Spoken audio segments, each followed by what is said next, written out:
Welcome back to Voices Against Abuse. Today, Sarah and I are discussing something that has become glaringly obvious through our work, the urgent need for real-world, expert-led training on coercive control, financial abuse and undue influence.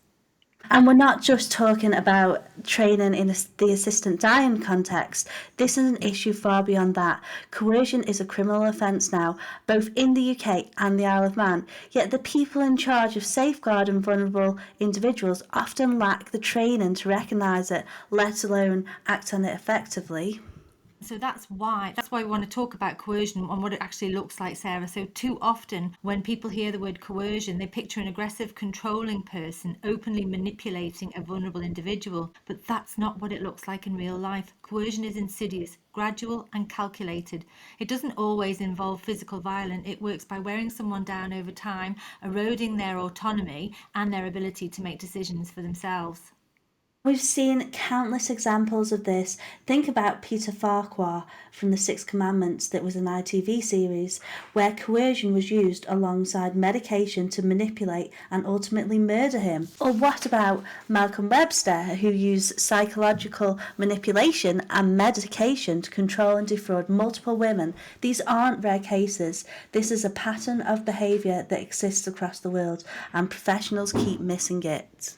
And this is where the real problem lies, Sarah. We already have coercive control laws, but laws are useless if those enforcing them don't have the tools to recognise the abuse. Right now, training on coercion, where it exists, is often surface level and theoretical.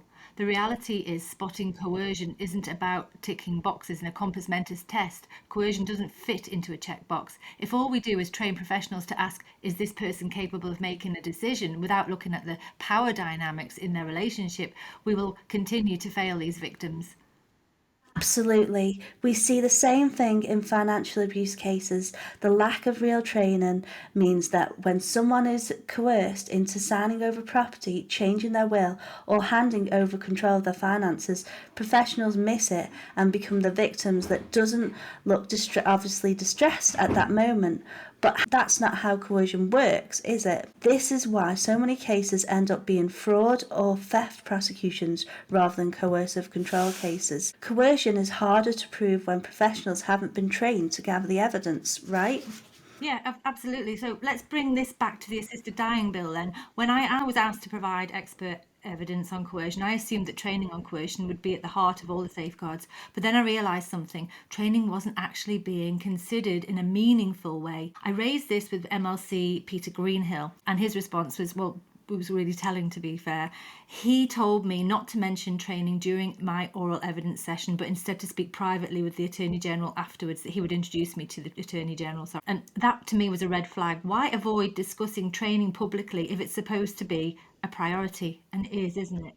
Exactly, and now we're seeing the consequence of that avoidance. The government says there will be safeguards against coercion, but they won't say who will deliver the training, what their qualifications are, or how they will ensure it actually works. This is not about delaying the assisted dying bill.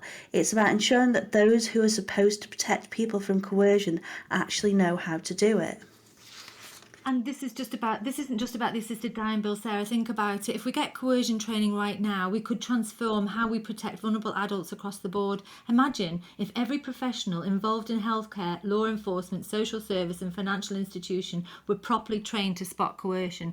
Think about how many victims we could save from predatory marriage, where vulnerable adults are coerced into legally binding relationships for financial gain, financial abuse, where perpetrators groom and manipulate victims into handing over assets, property and life savings. There's parental alienation, where coercion is used to manipulate children against one parent, causing long-term emotional and psychological damage. And of course, we've got domestic abuse, where coercion is at the heart of controlling relationships, even without physical abuse.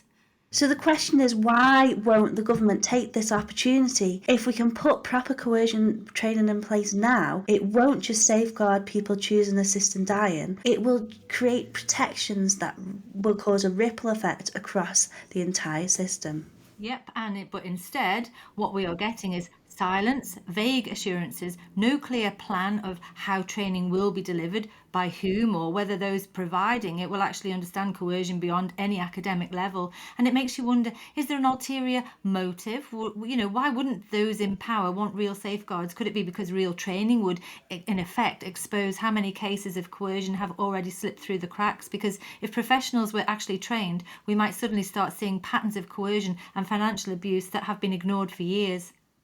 That's why we're speaking up. This isn't about us. This is about every vulnerable adult who has been either failed by the system and every future victim who will be failed unless we change the way coercion is understood and investigated. So we'll leave this with you, the people out there listening. If this government is serious about protecting vulnerable people, they need to answer one simple question. Who will deliver the coercion training and what makes them qualified to do it?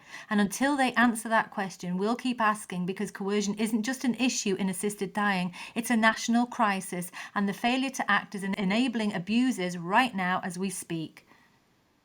Thanks, Bridge. If this episode has resonated with you, share your thoughts in the comments, send us a message, and most importantly, spread that awareness. If we don't demand better, nothing will change. Follow us on social media and help us fight for real training, real protections, and real justice for all those victims of coercion. This has been another episode of Voices Against Abuse. Until next time, stay safe, stay aware, and keep fighting for change.